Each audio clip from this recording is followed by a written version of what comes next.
Hi world, I'm back again on this camera.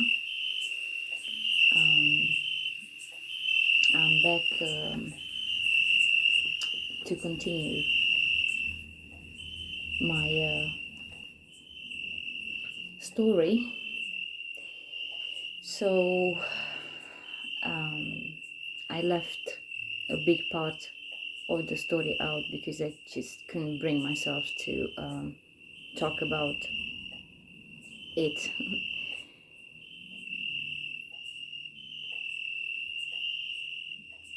Philip likes women a lot, like a lot. So ever since I met him, he started talking to girls in front of me, chatting with them, um,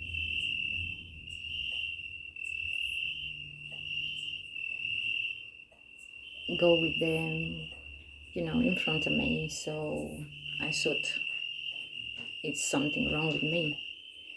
That's why he's doing this. That's why he's doing it, because I don't give him what other women is giving him or something like that. So I got to know a lot of women, a lot, speaking to them asking me, questioning me, why I'm with him, calling me names, being angry with me because I was a gypsy and there was somebody and I wasn't, apparently. So they was all angry with me. Girls, relatives with me, they also, you know, fall for it. They wanted to become somebody, so they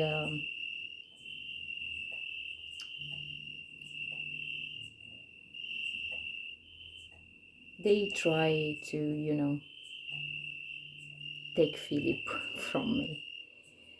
But by that point in my life, I was catching up with it. I understand Philip like women so much, so I just told him that he can have anybody except my body. So that was good and dandy at that time, because there was so many women about. I mean, they're all over the place. They're still alive. They can, confirm he had babies, with other girls. They had abortions and all sorts of things. Girls calling me on the phone, asking me to put him on, going to strip bars all the time, seeing all this with my own eyes, living through it. Keep thinking I am the something wrong with me. So I wanted to leave this part out because I don't want people to hate Philip, because against all this,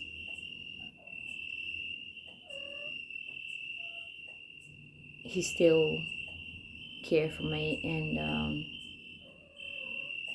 I felt that I was safe. But I was very angry, very angry. I remember me throwing my wedding ring outside the window because I was so angry with him. And so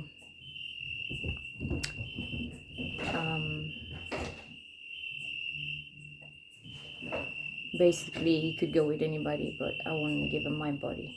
So that's how he was.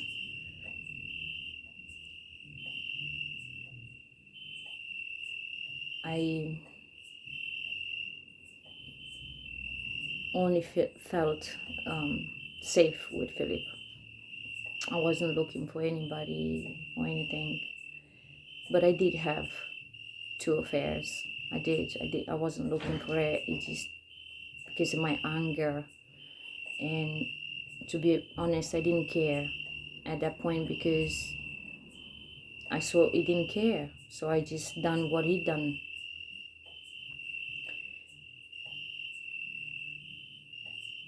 So in Huddesdon, I just had about enough. When Monica moved in, um, she moved in and she copied me everything I said and done, seeing it with my own eyes. It was very annoying. She copied everything I've done, all my behavior. So that was very annoying. So at that point, I didn't care anymore. So I did have somebody, yes, and I tried to make a life with this new person. Tried to have my own family with this new person. So I got a job. It was just like a restaurant near, like I was getting out of my house, and then immediately there was the shop, the restaurant. It wasn't too far away, but because of my anxiety and everything, I just couldn't go through the restaurant. I couldn't meet the people, so I used to go to work through the window, through the back window, so I didn't have to meet anybody. I didn't have to see anybody. And this person, they employ me, his name was Yanis, and he practically begged Philip for months for me to go and work for him in the kitchen, washing dishes. And in the end, I did, because of my anxiety. I can't get out of the house, like everybody knows by now, and it was a very, very hard thing to do. But it was so close to my house, and I saw I'm gotta give it a try. I gotta build my own life somehow, and I did. So the first day when I went through the window, this chef, they had a chef. His name was Gabriel, and they spoke French, but they wasn't from France. They was from Algeria or something like that, and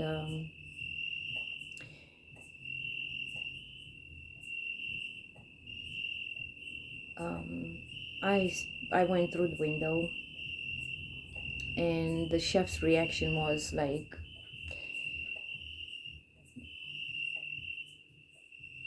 laughing and calling the boss in to tell him that I come to work through the back window, and his reaction was like comical, and they were speaking in French and asking the boss if I could do that, if I could go through the back window to work, and I understood what they were saying in French, but I didn't say nothing. I was just listening to them, and Yanis, the boss, said, "Yes, it's all right. It's fine because she's has this extreme anxiety, and so it's okay." So from that day on, I went to work through the window, through the back window, and I started working there, and this Yanis and this Gabby, the chef, they start to surprise me, like to see my reaction, how I react to certain things that they've done to me. Like, for example, one day Yanis, the boss, came behind my back and put his hand around me like this, and in the other hand he had a syringe, and my reaction was, I put my hand on a frying pan and I wanted to smash him, because it was a surprise, a threatening surprise for me, you know, like that was my reaction. And they was jumping up and down, laughing and saying, oh, look at her, look how she reacts, and they was really laughing, having fun. And I just giving you an example of one of the things they done to see how I react, because they done more than that, but that was the one I remember really clearly because the syringe.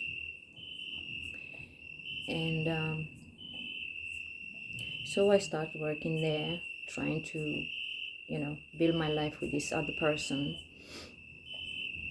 And I call him over, this person that I loved very much and trying to build a life with. I call him over to this place, to the restaurant, to work with me so we can both manage to build the future together. And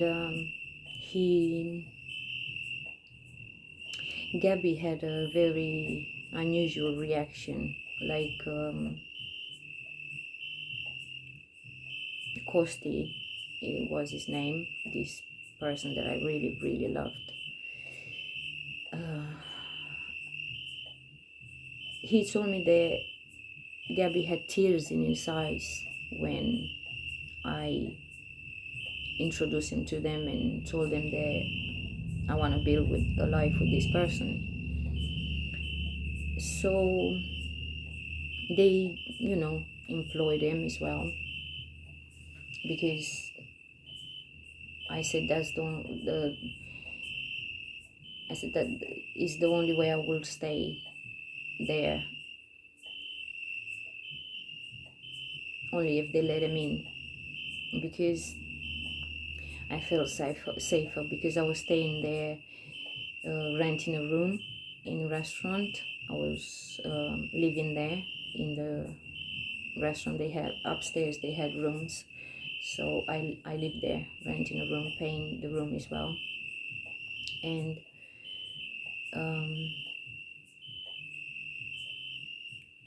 we carry on working there, me and him, trying to succeed, you know, until he could get a real job, because at that point in time he wasn't allowed to work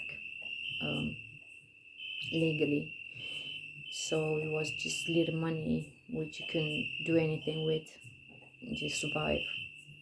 So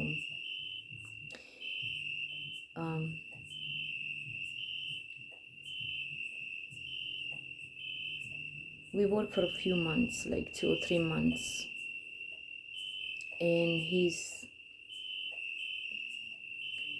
was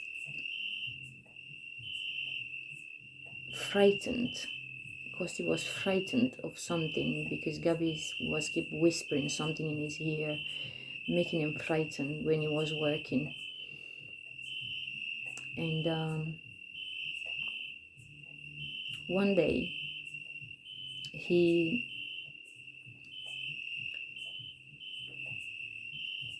told me he wants to go outside. He wanted to go outside for some air. So we went outside behind the building, and he started walking in circles. he just went in circles for 3 hours. He just walked in circles, and he told me that he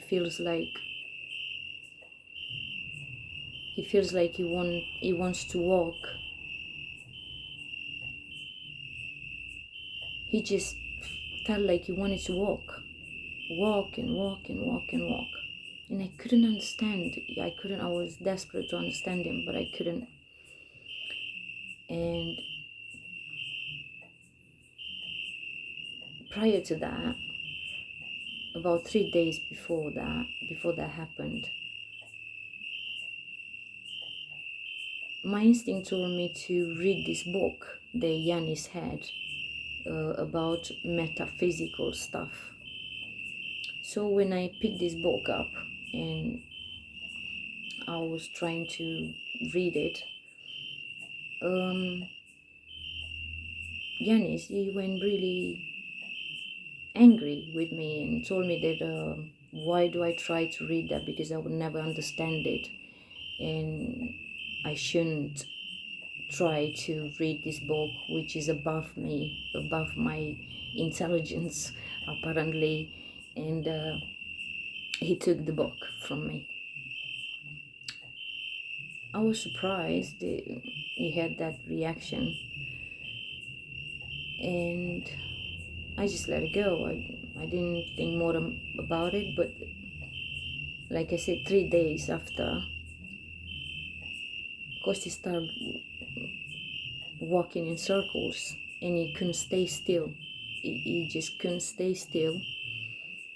He felt the need to keep walk and walk and walk. And he said to me he couldn't stay in that building anymore.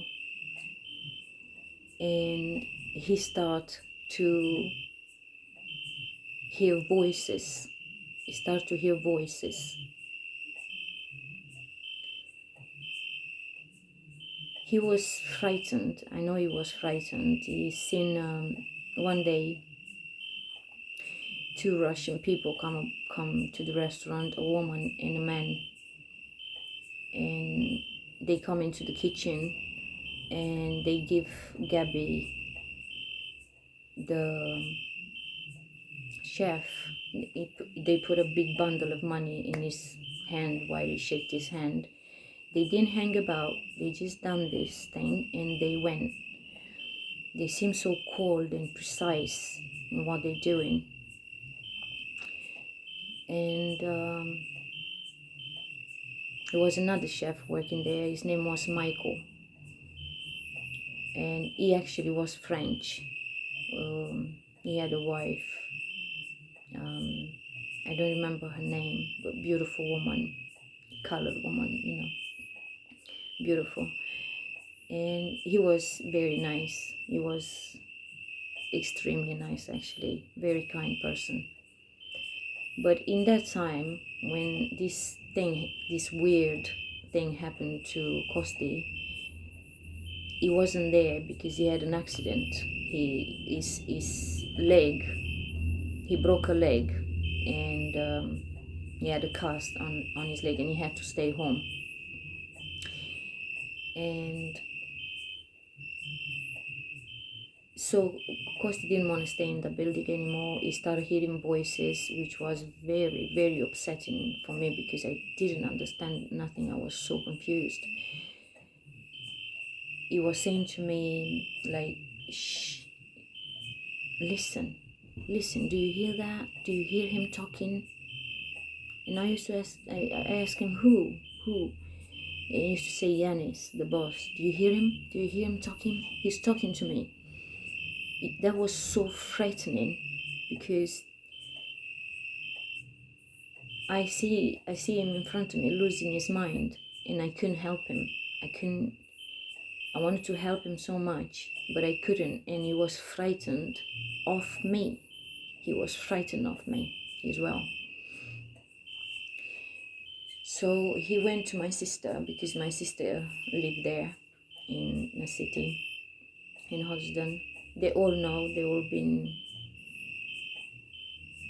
witnesses to this happening. he went to my sister, and he,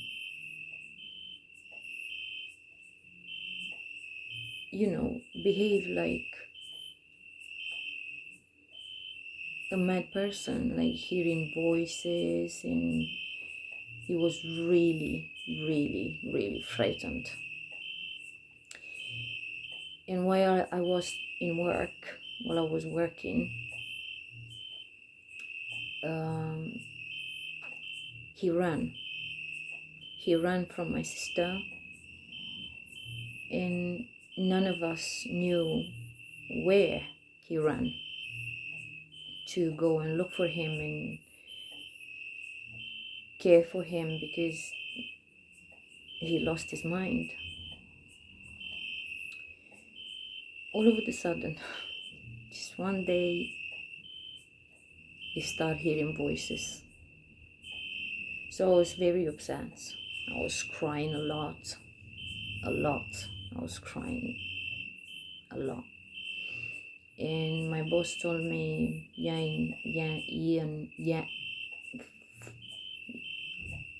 I can't say his name, Yanis. He told me that I cry like a tap, like a water tap that never stops, and I need to stop and forget about him and carry on working like nothing happened.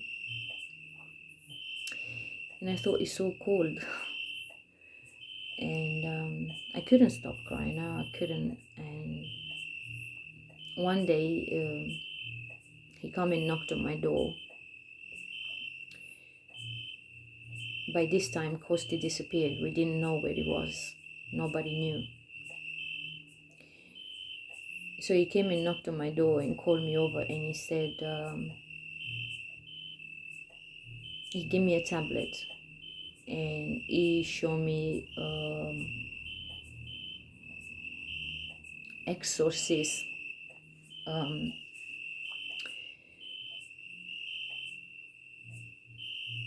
ritual on a tablet, and he said that Kosti is possessed by a jinn, and in order for him to be saved, I have to kill an animal, and also I have to become Muslim. He suggested to me to go to a mosque and become Muslim in order to save him from the jinn. And also he suggested me to kill an animal.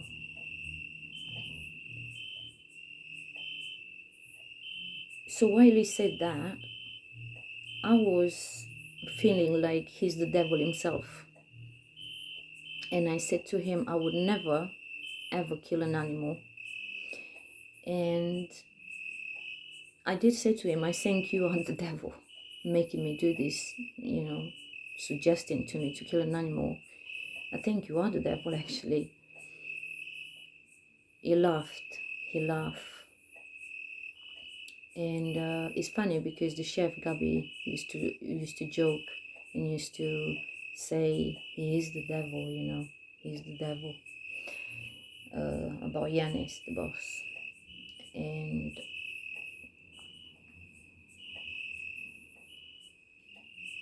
thing is, it didn't frighten me at all. I felt I had more power than I ever had in my life, even though I wasn't eating, I wasn't sleeping. But I felt this immense power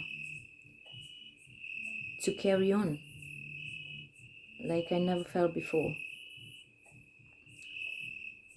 So I called the police, to look for him because he just disappeared. They did look, they didn't find him.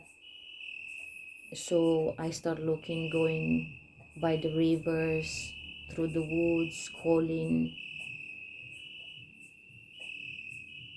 Couldn't find him. Every day I used to go, even beg Philip to come with me and find him. I begged my relatives, but they didn't want to. They come with me, but just to say that, yeah, we was there, but not real help. And after about a week or so,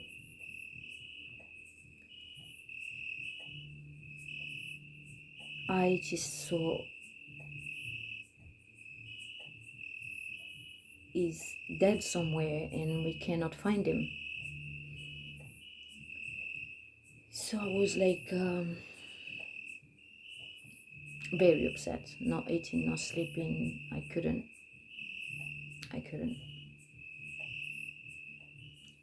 My sister knows, and her boy and his wife, they all been witnesses to this happening. So in popular terms, they call it black magic. In doctor's terms, they call it schizophrenia, when you lose your mind and you hear voices and stuff like that. So some Muslim people from another restaurant, they told me that in fact that should have happened to me. In fact, I was the target, but because I had no weaknesses as spiritual weaknesses, because I had no weaknesses, they couldn't attach to me. And they attached to him because he had weaknesses. And his weaknesses was, again, like, every man, women. And he said this jinn thing is a woman that is gonna make him walk all over the place, in the fields and in the woods, and is gonna make him, every time he sees me, he's gonna make him frightened of me. And that was true, because my brothers know, my sister-in-laws knows that happened. He was frightened of me, but he still come to see me with all his fright. He still tried to see me. Anyway, 1 week,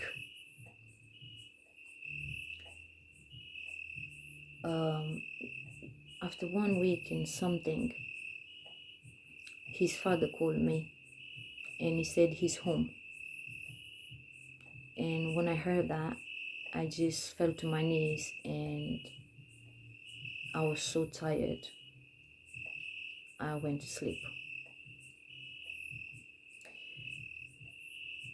because I was relieved that he's alive, because I really thought there's something happened to him, like some horrible thing, and somebody's gonna say that he's dead.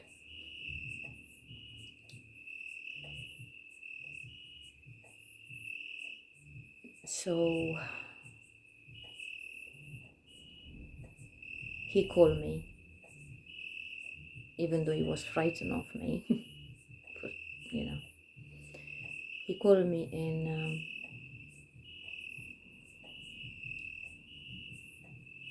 he told me what happened. He said he was very frightened. He was running and broke one leg while jumping a fence. And he kept hearing these voices telling him to run out of the town. And he said he went through the woods. He went to the woods and used to eat wild apples. And he used to be frightened of people. And he kept away from people because he was frightened of people. But in the end, he said he's seen a nun. He's seen a nun, and he approached this nun asking for help. And this nun helped him. She took him into the car and took him to a homeless shelter, where he explained as good as he could what happened to him, and that he needs to go back home to his parents. So they paid his ticket. He paid his ticket, and they put him on the bus, and that's how he got home.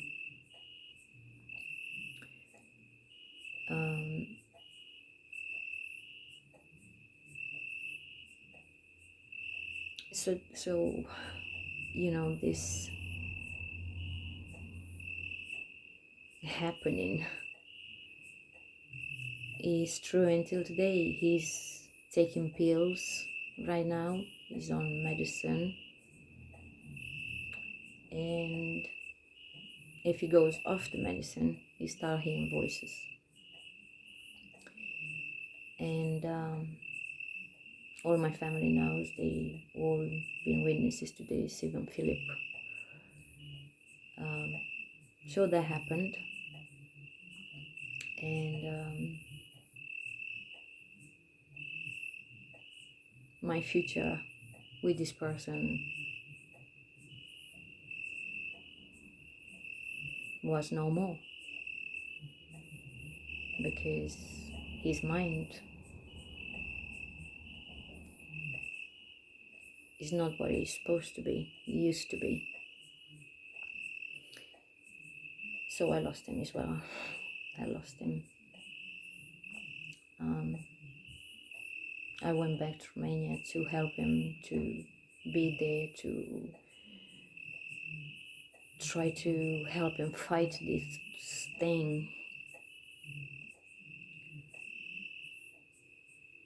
But unfortunately, he's still the same. So that was it. I couldn't build my future with him because he just lost his mind, you know, with the how Yanni said that he's possessed by a jinn, a woman jinn. And that's what he said. That's what Kosti said, that a woman came to him, the most beautiful woman. He used to come to him and taking him places and keeping him away from me, basically, because every time he used to see me, he was frightened of me. And as I said, in order to save him, I supposed to become Muslim and kill an animal. I haven't done none of them. I wouldn't have done. I would never do that.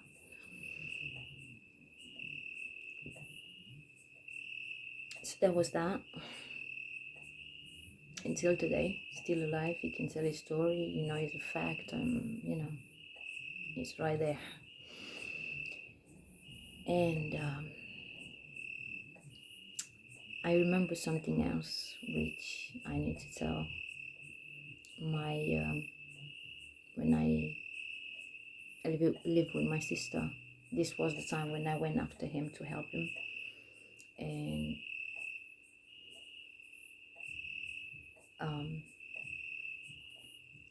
I live with my sister, so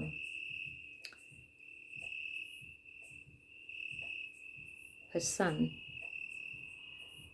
used to have a lot of friends and have barbecues with them every day. Every single day had barbecues and going fishing. he had this friend Virgil, his best friend. It's funny because you ever notice how people walk? You notice people's walk.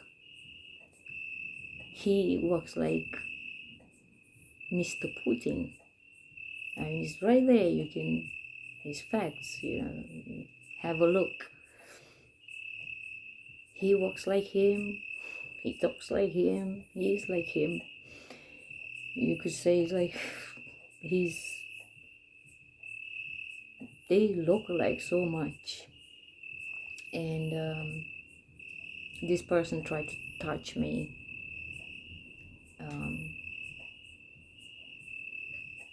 This Virgil come into my bedroom at night. That's why I told Philip that I don't think I'm safe there, because I think people come into my room at night.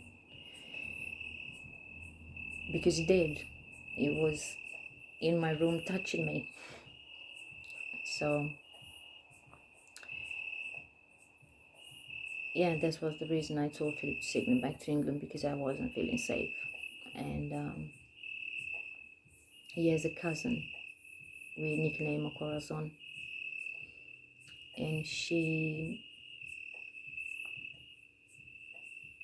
came to see me one day. She brought me a jacket and a t-shirt with them babushkas dolls, the Russian ones, one in another one in another one in another one.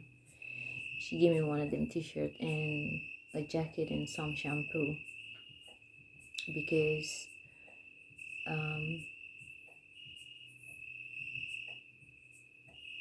she remember when I used to take care of them.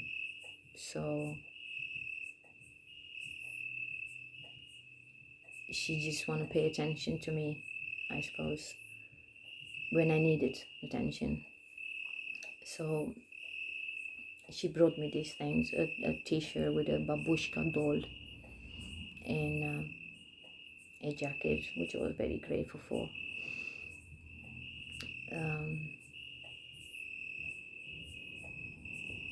And I remember something else, like when we used to travel. This is very random, but this is how they come up to my mind, so it's like a puzzle. When I used to travel with Philip, doing his job, one time we was in Ardeal, part of Romania, and we stopped at a train barrier, and this girl come from underneath the ground, and another two people, and she looked like a spider, a real life spider. Her hands was bent the other way, that way, and her legs, and she walked like a spider. And at that point in time, I had this feeling that I was supposed to be like that, because remember I told you about the woman that tried to steal me when I was 4 years old? Them women with long skirts. That's what they do to children. That's what they used to do to children. Break their legs and arms and put them on the street to beg. So I had that feeling that, like, oh my God, if that woman at that point in time when I was 4 years old succeeded to steal me, I would have been one of them people. But that was so,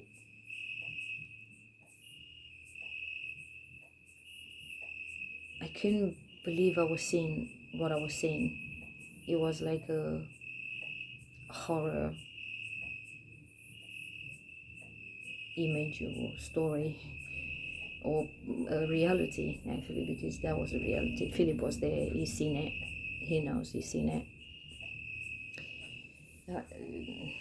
There was something out of the horror stories movies, and yeah, that happened too. I've seen that in real life. um,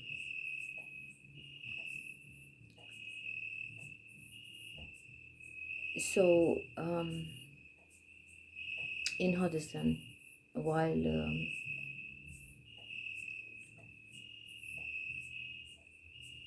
I lived in Hoddesdon, like I said, a lot of things happened to me, like a lot of things to my body, my eyes, my leg, her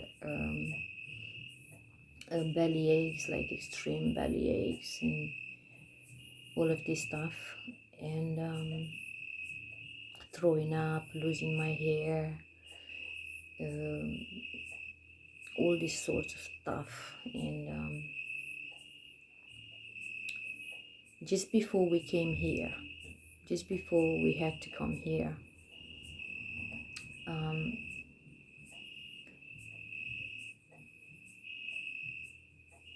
on my phone, I was looking on my phone, and this thing come up with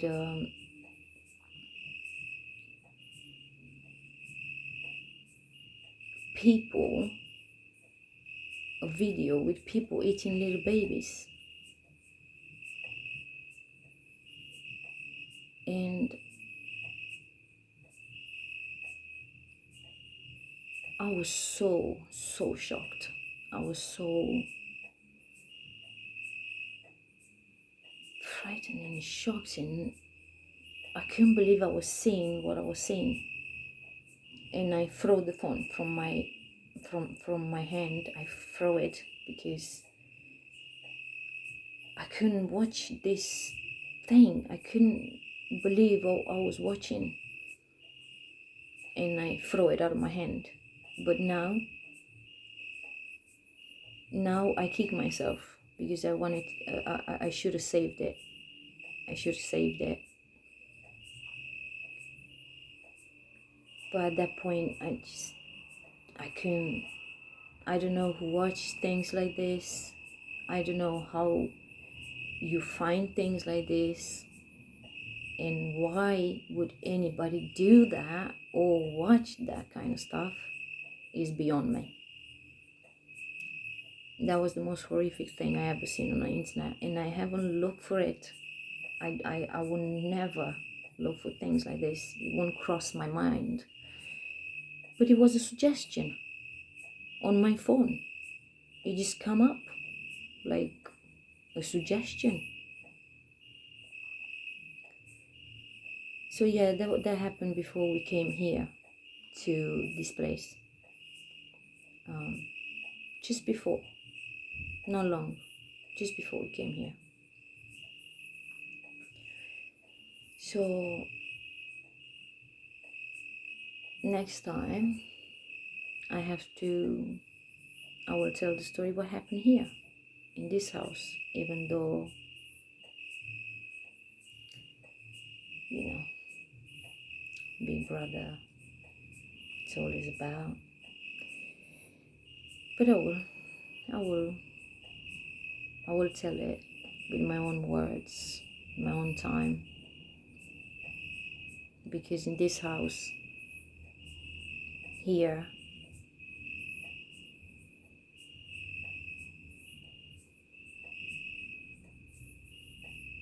the weirdest things happen, and painful, very, very painful. So yeah, I'm gonna leave it at that today, and I'm gonna keep on with my healing story, because once I tell it, I heal with it. So thank you very much for listening to me, and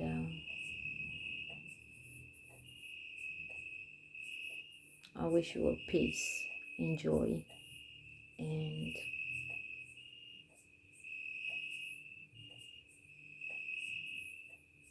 unity, understanding. And I see you all next time. Bye now. See you next time.